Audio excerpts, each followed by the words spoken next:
In the Iron Gates Gorge, where the Danube River cuts through the Carpathian Mountains, 7,000 years ago, a series of enigmatic sites formed on the riverbank. Sheltered on all sides by the steep gorge, these people thrived, but then disappeared. 8,000 years later, in 1965, Dragoslav Strajovic, a Serbian archaeologist, decided to excavate in the gorge. It was on a plateau next to a natural whirlpool where the fish gathered that he discovered the site of Lepenski Vir. These people had previously been unknown, but it seemed that they were responsible for some of the earliest monumental sculpture in Europe. The village was made up of 25 trapezoidal houses. All of their doors were facing the river. It was very clear that each house had a very particular layout, and great care had been taken in the geometry of every dwelling. It is thought that each dwelling was made of lean-to sticks, which peaked in a trapezoidal nature to the front of the dwelling. This directly reflects the mountain opposite the site, indicating that the people were directly affected by their environment. Indeed, the trapezoidal shape echoes throughout the site, and at the centre of every house was a hearth.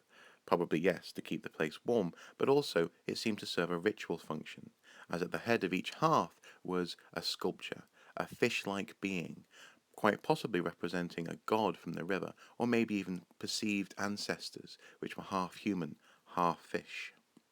The fire, the fish, and the geometry were all tied together in certain dwellings where older men had been buried beneath them, echoing the geometry of the house with the layout of their splayed limbs.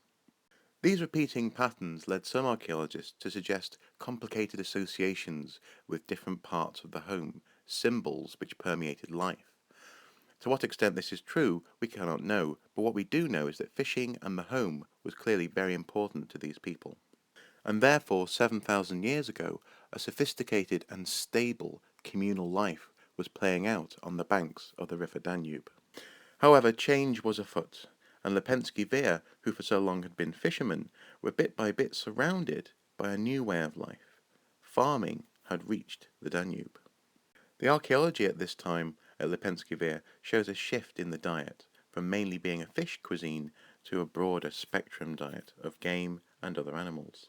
There also seems to have been an influx of new women into the village, and with them came a new way of burying the dead, with grave goods.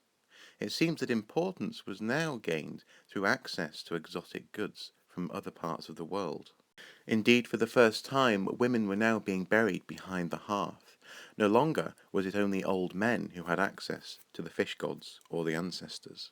There was a visible shift in power from the older men of the village to the younger women, and it seems that with this came the end of a way of life.